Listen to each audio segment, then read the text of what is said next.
All right, welcome to day 74 for our read through the Bible for 2019. We're in Judges chapters 3 through 5.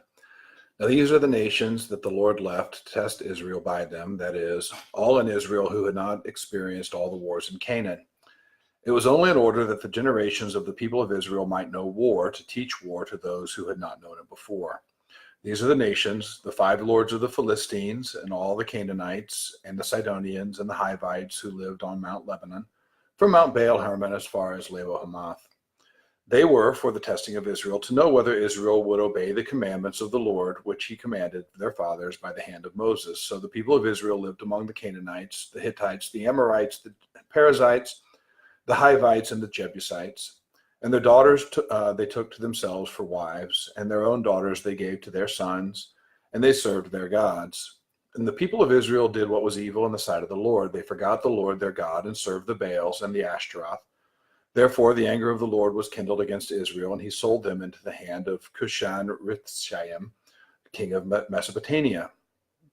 And the people of Israel served Cushan-Rishathaim 8 years. But when the people of Israel cried out to the Lord raised up a deliverer for the people of Israel, who saved them, Othniel, the son of Kenaz, Caleb's younger brother.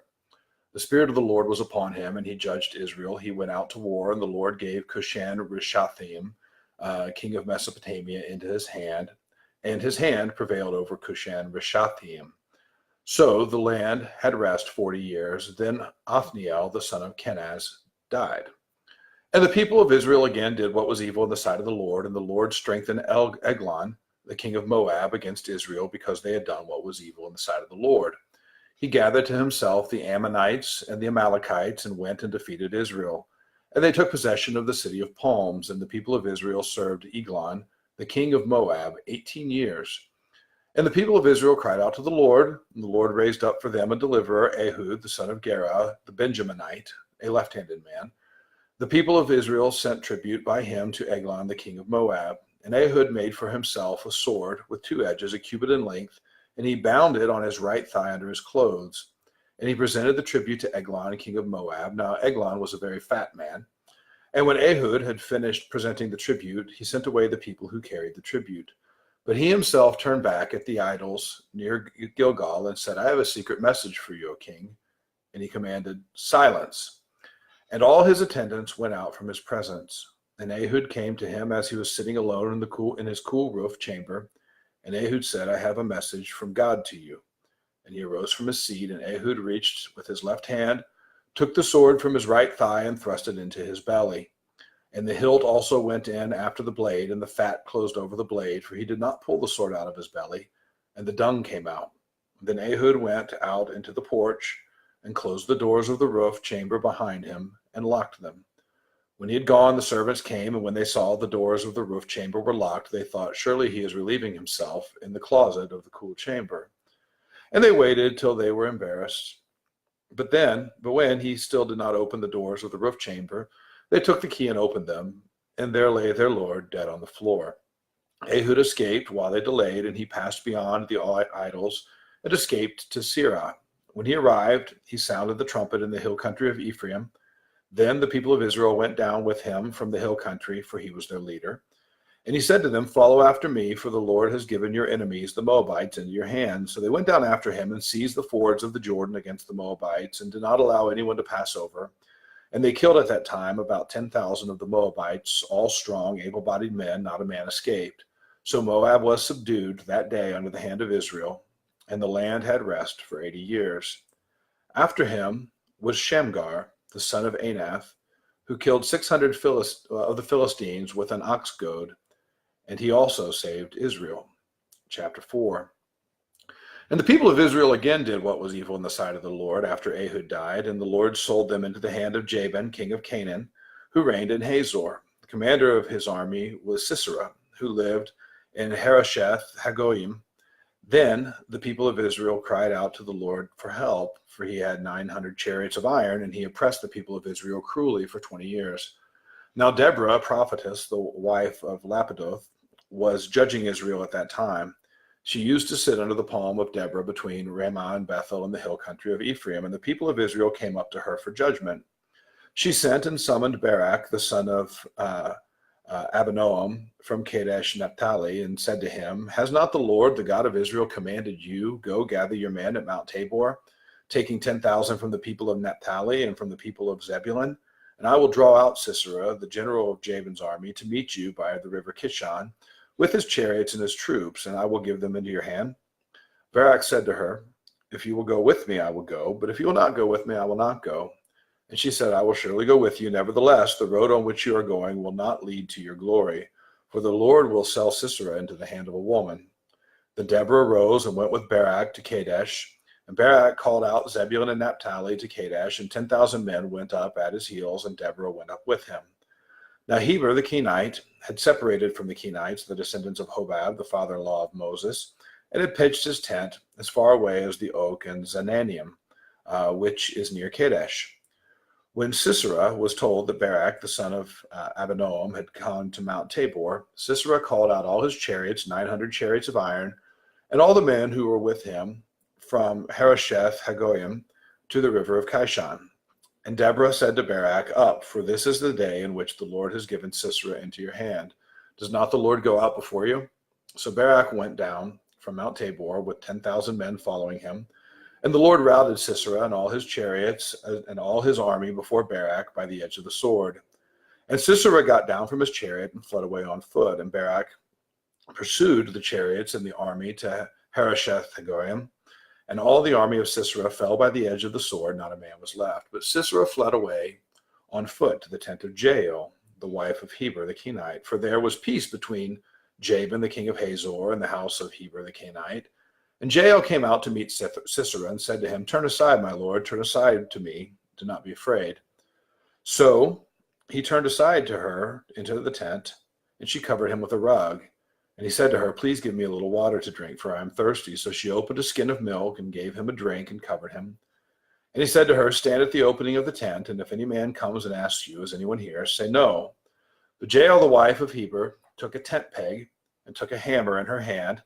Then she went softly to him and drove the peg into his temple until it went down into the ground while he was lying fast asleep from weariness. So he died. And behold, as Barak was pursuing Sisera, Jael went out to meet him and said to him, Come, and I will show you the man whom you are seeking. So he went into her tent, and there lay Sisera dead with a tent peg in his temple. So on that day God subdued Jabin the king of Canaan before the people of Israel, and the hand of the people of Israel pressed harder and harder against Jabin the king of Canaan, till they destroyed Jabin the king of Canaan. Judges chapter 5. Then sang Deborah and Barak the son of Abinoam, and on that day, that the leaders took the lead in Israel, that the people offered themselves willingly, bless the Lord. Hear, O kings, give ear, O princes, to the Lord I will sing. I will make melody to the Lord, the God of Israel. Lord, when you went out from Seir, when you marched from the region of Edom, the earth trembled and the heavens dropped. Yes, the clouds dropped water. The mountains quaked before the Lord, even Sinai before the Lord, the God of Israel. In the days of Shamgar, son of Anath, in the days of Jael, the highways were abandoned, and travelers kept to the byways. The villagers ceased in Israel. They ceased to be until I arose. I, Deborah, arose as a mother in Israel. When new gods were chosen, then war was in the gates. Was shield or spear to be seen among 40,000 in Israel? My heart goes out to the commanders of Israel who offered themselves willingly among the people. Bless the Lord. Tell of it, you who ride on white donkeys, you who sit on rich carpets, and you who walk by the way.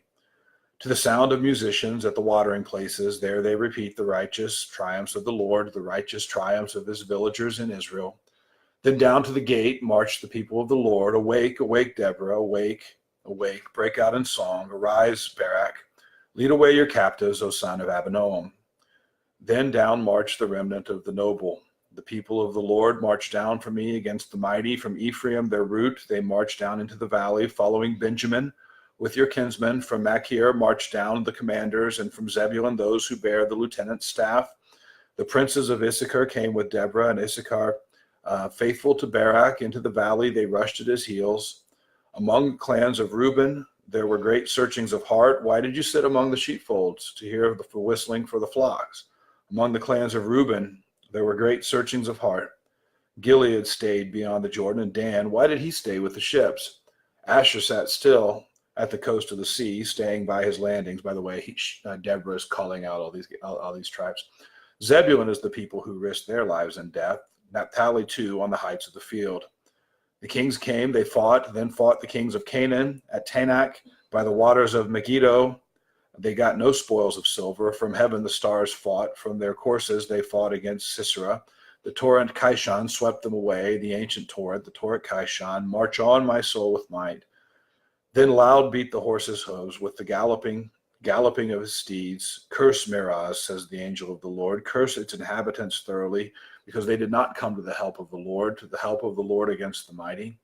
Most blessed of women be Jael, the wife of Heber the Kenite, of tent-dwelling women, most blessed. He asked her for water, and she gave him milk.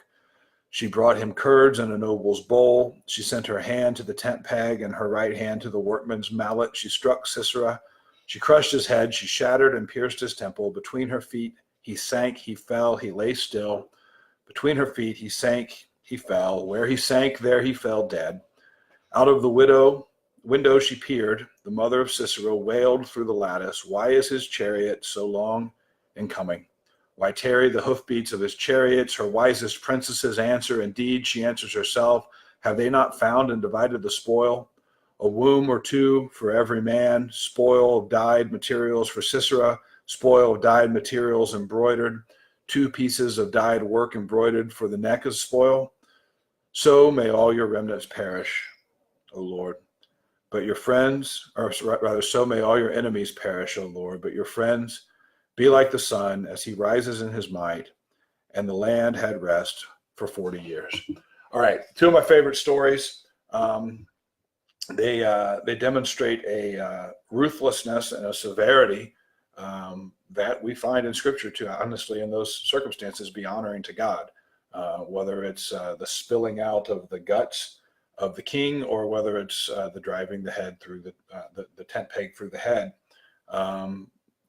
Certain realities that might not seem pretty to us, but what we see here is that they were God honored in that time for that purpose, and so tells you exactly how vital God views his people's holiness, his sovereignty in carrying out his wishes. He accomplishes what he wants to accomplish. So interesting things to chew on, certainly vivid imagery, and we'll pick up with our reading tomorrow in day 70, 75. Is that right?